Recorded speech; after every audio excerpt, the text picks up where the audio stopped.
بسم اللہ الرحمن الرحیم۔ السلام علیکم فرینڈز، آپ سب کو ویلکم کرتا ہوں آپ کے اپنے معلوماتی چینل پر۔ آج کے لیے بہت ہی زبردست پیکج تیار کیا ہے، ڈفرنٹ ٹائپس آف گورنمنٹ، دنیا میں نافذ مختلف نظام حکومت۔ تو آج کا لیکچر دیکھنے کے بعد آپ جان جائیں گے ڈیموکریسی کیا ہوتی ہے، اس کی کتنی ٹائپس ہوتی ہیں، ڈائریکٹ ڈیموکریسی کیا ہوتی ہے، انڈائریکٹ ڈیموکریسی کیا ہوتی ہے، آٹوکریسی کیا ہوتی ہے، تھیوکریسی کیا ہوتی ہے، مونارکی کیا ہوتی ہے، ایبسولوٹ مونارکی کیا ہوتی ہے، کانسٹیٹیوشنل مونارکی کیا ہوتی ہے، کالونیزم کیا ہوتا ہے، اولیگریکی کیا ہوتی ہے، ٹیکنوکریسی کیا ہوتی ہے، اور ملٹی ڈکٹیٹرشپ کیا ہوتی ہے۔ تو سب سے پہلے جان لیتے ہیں مونارکی۔ تو مونارکی سے مراد یہ ہے کہ ایسا نظام حکومت جس میں بادشاہ یا کوین ملکہ حکومت کرے۔ مونارکی کی دو بنیادی اقسام ہیں، ایک ہوتی ہے ایبسولوٹ مونارکی اور دوسری ہوتی ہے کانسٹیٹیوشنل مونارکی۔ ایبسولوٹ مونارکی سے مراد ایسا نظام حکومت ہوتا ہے جس میں بادشاہ کو مکمل طور پر اختیارات ہوتے ہیں، مکمل پاور حاصل ہوتی ہے۔ اس کی واضح جو اگزامپل ہے مکمل مونارکی کی، ایبسولوٹ مونارکی کی، وہ ہم سعودی عربیہ کو کہہ سکتے ہیں۔ سعودی عربیہ اور بھوٹان، جہاں پہ بادشاہ حکومت کرتے ہیں اور ازل سے جو ہے بادشاہ حکومت کر رہے ہیں اور تاحیات بادشاہ حکومت کرتے ہیں۔ وہیں پہ سیکنڈ میں ہے جی کانسٹیٹیوشنل مونارکی۔ یہ مونارکی کی دوسری قسم ہے۔ اس سے مراد یہ ہوتا ہے کہ بادشاہ یا کوین حکومت تو کر رہی ہوتی ہیں لیکن وہ کانسٹیٹیوشنل سیریمونیل عہدہ ہوتا ہے، ان کے پاس پاور نہیں ہوتی۔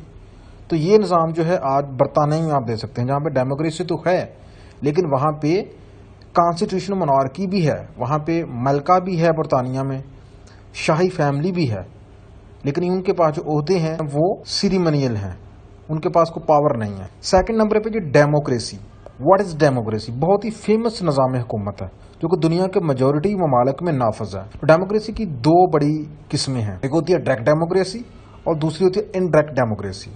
ویسے ڈیموکریسی سے مطلب یہ ہوتا ہے کہ ایسا نظام حکومت جس میں لوگ حکومت کریں، عام لوگ اپنی پرچی کے ووٹ کے ذریعے، اپنے ریپرزینٹیٹیو کے ذریعے حکومت کریں۔ دو قسم کی ڈیموکریسی ہوتی ہے جس میں ہے ڈائریکٹ ڈیموکریسی اور دوسرا انڈائریکٹ ڈیموکریسی۔ ڈائریکٹ ڈیموکریسی سے مراد ایسا نظام ہوتا ہے کہ جہاں پہ وہاں کی حکومت جو ہوتی ہے وہ اختیار لیس ہوتی ہے، جتنے بھی قوانین بنانے ہوتے ہیں، جتنی بھی پالیسیاں نافذ کرنی ہوتی ہیں، وہ ڈائریکٹ عوام جو ہے ریفرینڈم کے ذریعے فیصلہ سازی کرتے ہیں۔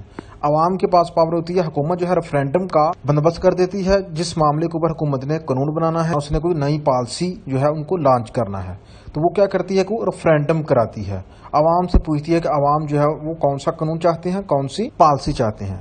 تو اس کی جو اگزامپل ہے ماڈرن دنیا میں وہ سوئٹزرلینڈ ہے۔ وہاں پہ میجورٹی جو بھی قوانین بنتا ہے یا پالیسی بنائی جاتی ہیں وہ حکومت خود نہیں بناتی بلکہ ڈائریکٹ عوام سے پوچھ کر بناتی ہے۔ اس لیے دنیا کا سنگل ملک ہے سوئٹزرلینڈ جہاں پہ ڈائریکٹ ڈیموکریسی نافذ ہے۔ دوسری انڈائریکٹ ڈیموکریسی۔ انڈائریکٹ ڈیموکریسی سے مراد یہ ہوتا ہے کہ عوام ووٹ کرتی ہے اور ریپرزینٹیٹیو جو ہے وہ حکومت میں آتے ہیں، عوامی نمائندے حکومت میں آتے ہیں اور اس کے ذریعے حکومت کا نظام جو ہے وہ چلایا جاتا ہے۔ اس کی سب سے سالڈ اگزامپل امریکہ ہے، کیونکہ امریکہ کا جو نظام حکومت ہے وہ ساری دنیا کے لیے ایک مثال ہے، جہاں پہ عوامی نمائندوں کو ریئل معنوں میں آتھورائز کیا گیا ہے اور ان کو پاور دی گئی ہے۔ اس کے علاوہ انڈیا، پاکستان اور دیگر جو ممالک ہیں یہاں پر بھی ڈائریکٹ ڈیموکریسی کا نافذ ہے۔ تیسرے نمبر پہ جی آٹوکریسی۔ آٹوکریسی سے مراد یہ ہوتی ہے کہ جس میں نظام حکومت ایسا ہوتا ہے کہ جس میں ایک پرسن ہی سارے اختیارات کا مالک ہوتا ہے، وہی تمام اچھے اور برے فیصلوں کا ذمہ دار ہوتا ہے اور وہی فیصلے کرتا ہے، وہ کسی سے کنسلٹ کرنا پسند نہیں کرتا۔ جیسے کہ آپ اس تصویر سے دیکھ رہے ہیں کہ یہ ریڈ کلر میں جو پرسن ہے، اس کے ارد گرد جتنے بھی لوگ کھڑے ہیں، ان ساری کی قسمتوں کا فیصلہ اس ریڈ پرسن ہے اس کے پاس ہے۔ اس کا مطلب یہ ہوتا ہے کہ ایسا نظام حکومت جس میں جتنے بھی ملک کے اختیارات ہوتے ہیں وہ سارے ایک پرسن کے پاس ہوتے ہیں، ملک کی قسمت کا فیصلہ صرف ایک پرسن کے پاس ہوتا ہے جو اس کا لیڈ کر رہا ہوتا ہے، اور وہی اس کے سیاہ اور سفید کا مالک ہوتا ہے، وہی اس کے سیاہ اور سفید کا فیصلہ کرتا ہے، عوام کی قسمت سازی کا فیصلہ کرتا ہے، جیسا کہ نارتھ کوریا اس کی واضح اگزامپل ہے۔ آگے ہے اولیگریچی۔ اس سے مراد یہ ہوتا ہے کہ ایسا نظام حکومت جس میں چند لوگ حکومت کریں لوگوں کے اوپر۔ وہ کون سے لوگ ہوتے ہیں کہ وہ ویلتھی لوگ ہوتے ہیں، ملک کے طاقتور دولتور طبقات ہوتے ہیں، وہ ملٹری سے بھی ہو سکتے ہیں، وہ رائل فیملی سے بھی ہو سکتے ہیں، وہ طاقتور بزنس مین بھی ہو سکتے ہیں، طاقتور سرمایہ کار بھی ہو سکتے ہیں، وہ طاقتور سیاستدان بھی ہو سکتے ہیں۔ وہ کیا کرتے ہیں کو مل کر جو ہے ویلتھی لوگ جو ہوتے ہیں وہ حکومت کرتے ہیں. اس کی بعد ایگزامپل جو ہے چائنا کی ایگزامپل آپ لے سکتے ہیں, ترکی کی ایگزامپل ہے, پاکستان کی بھی اس کی ایگزامپل میں دینا چاہوں گا, کیونکہ پاکستان میں بھی طاقتور ہی جو ہے حکومت میں آ سکتا ہے.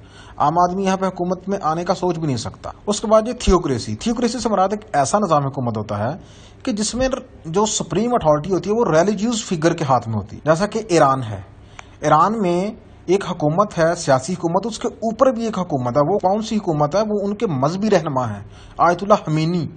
ان کا جو فیصلہ ہوتا ہے وہ حرف آخر ہوتا ہے. جو حکومت فیصلہ کرتی ہے وہ فیصلہ اگر ایران کے مذہبی رہنما سپریم لیڈر آیت اللہ خمینی کو اگر پسند نہیں آئے گا تو وہ ایران میں نافذ العمل نہیں ہو سکتا. اس کے بعد ہے جی ملٹری ڈکٹیٹرشپ. ملٹری ڈکٹیٹرشپ سے مراد ایسا نظام حکومت ہوتا ہے کہ جس میں کسی ملک کے اوپر عوام کی قسمت کا فیصلہ وہاں کی ملٹری کرتی ہے. ملٹری زبردستی ٹیک اوور کر لیتی ہے.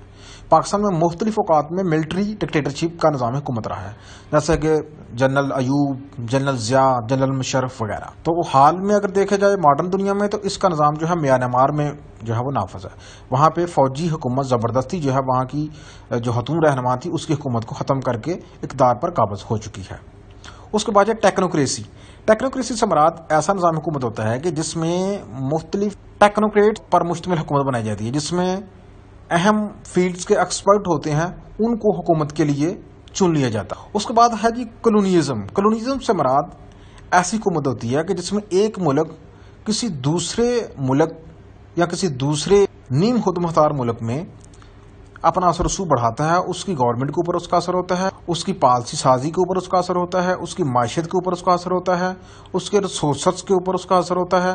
یعنی کہ کل ملا کے وہ اس ملک کا حصہ نہیں ہوتا, نہ اس ملک کی گورنمنٹ کا حصہ ہوتا ہے, بلکہ وہ کسی دوسرے ملک میں بیٹھ کر کسی کمزور ملک کے اوپر حکومت کرتا ہے اور اس کے ریسورسز کو وہاں سے چوری کرتا ہے, مطلب وہاں سے اس کا فائدہ حاصل کرتا ہے, ایکسپلائٹ کرتا ہے وہاں کی عوام کو. جو ماڈرن دنیا ہے اس میں تو کلونیزم کا سسٹم جو ہے وہ تقریباً نہ ہونے کے برابر ہے. لیکن ماضی میں برطانیہ جو ہے اس نے بہت سے ملکوں کو اپنے کالونی بنایا ہوا تھا. پاکستان اور ہندوستان اور بنگلہ دیش جیسے ملک جو تھے یہ بھی ماضی میں برطانیہ کے کالونی تھے. اس کے علاوہ 1914 کو دنیا کے زیادہ تر جو ملک تھے وہ یورپین ممالک جو تھے ان کی کالونیاں تھے.